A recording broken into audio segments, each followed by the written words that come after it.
वीरेंद्र कुमार जी अमृतसर से। राधे राधे श्री हरिवंश। श्री हरिवंश महाराज जी राधे राधे। गुरुजी, संसार में परमात्मा की इच्छा के बिना तो कुछ होता नहीं। अच्छा या बुरा कर्म भी परमात्मा की इच्छा, फिर इन कर्मों का फल नहीं मनुष्य नहीं को नहीं, क्यों गलत भोगना? गलत गलत, बिल्कुल। परमात्मा की इच्छा को हम तभी समझ सकते हैं जब हम इच्छा रहित हो जाएं। परमात्मा की इच्छा को तभी हम महत्व देंगे जब हम इच्छा रहित हो जाएं। अभी आपके ऊपर असर अपनी इच्छाओं का पड़ रहा है। सारा खेल आपके अंदर आपकी इच्छाओं से हो रहा है। आप देख रहे हो, आप देख रहे हो।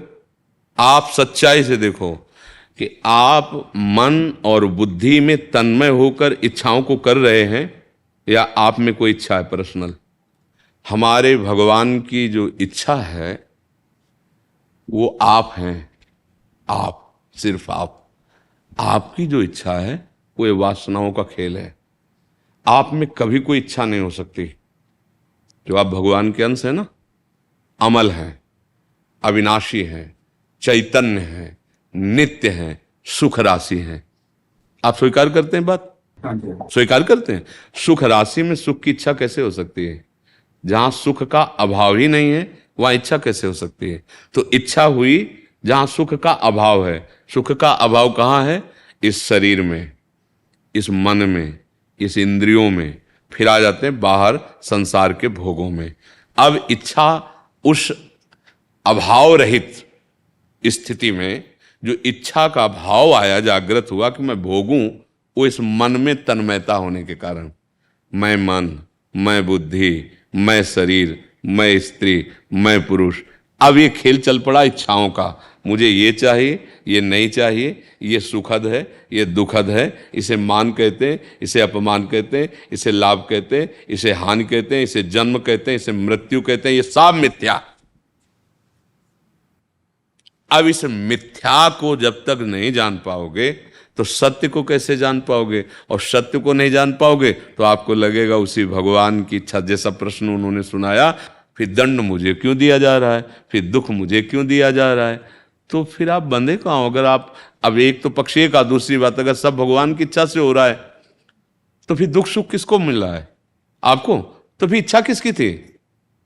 फंस जाओगे, उत्तर नहीं दे पाओगे।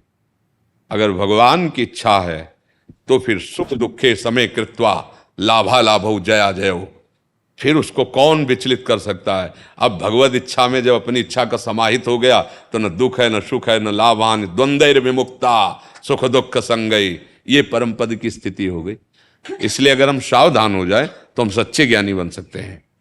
हम पहले अपनी इच्छाओं का दो विभाग करें, क्योंकि अभी भगवान की इच्छा तक पहुंच ही नहीं है।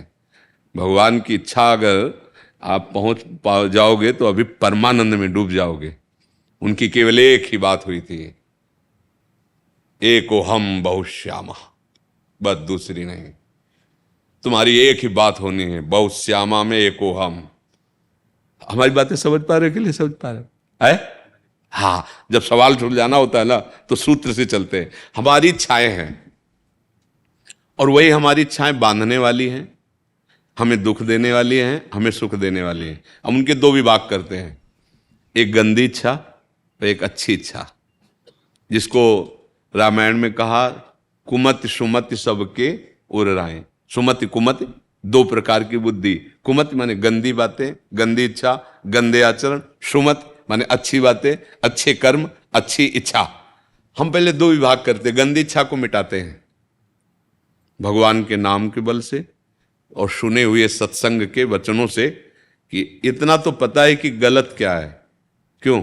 आपको पता है? आपको क्या? हमें लगता है सबको पता है, क्योंकि सबके हृदय में भगवान बैठे हैं तो प्रेरणा तो देते ही रहते हैं ना कि यार ये गलत कर रहे हो। अगर गलत इच्छा को आप मिटा दो, सुख भोग की इच्छा इतनी बढ़ गई जबकि मुझे कोई जरूरत नहीं है। नेत्र से लेकर हर इंद्री तक ये मायाकृत है, इतना पता है। हर इंद्री माया। ये शरीर आप नहीं है, शरीर पे आप हैं पर शरीर आप नहीं है। पर आप शरीर अपने को मान लिए हैं। अब आपका देखना शुरू हो गया, भोगना शुरू हो गया, तो इसको पहले दो विभाग में कर लीजिए। पहले बुरे आचरणों से, गंदे आचरणों से, अधर्म आचरण से, निंदनीय बातों से अपनी इच्छा को हटा लीजिए। फिर बचेगी शुभ इच्छा। शुभ इच्छा का मतलब होता है एक निर्मल जल, एक शांत जल, उसमें आपको दिखाई देगा कि सत्य वस्तु ये भी नहीं है।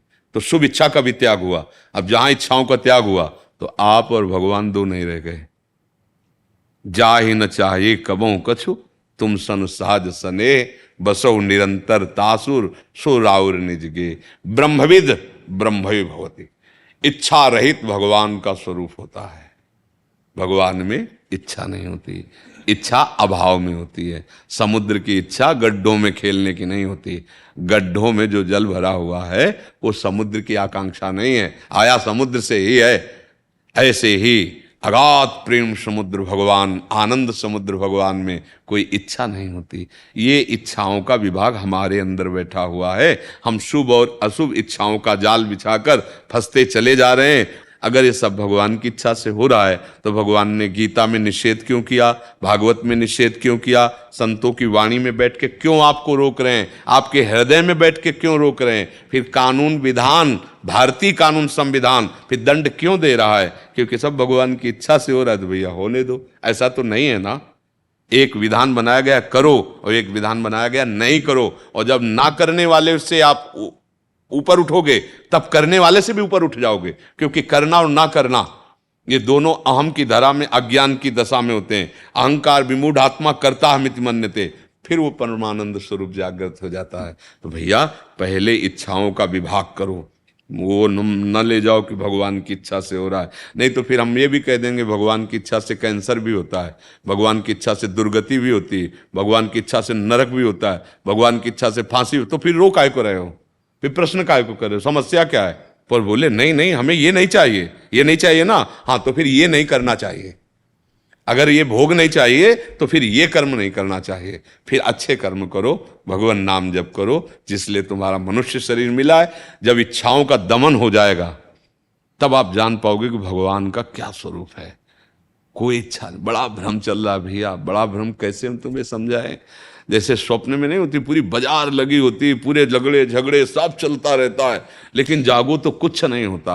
ऐसा ये भैया ये उमा का हूं मैं अनुभव अपना, सत हरि भजन जगत सब सपना। आप कुछ समझ पा रहे हैं जी?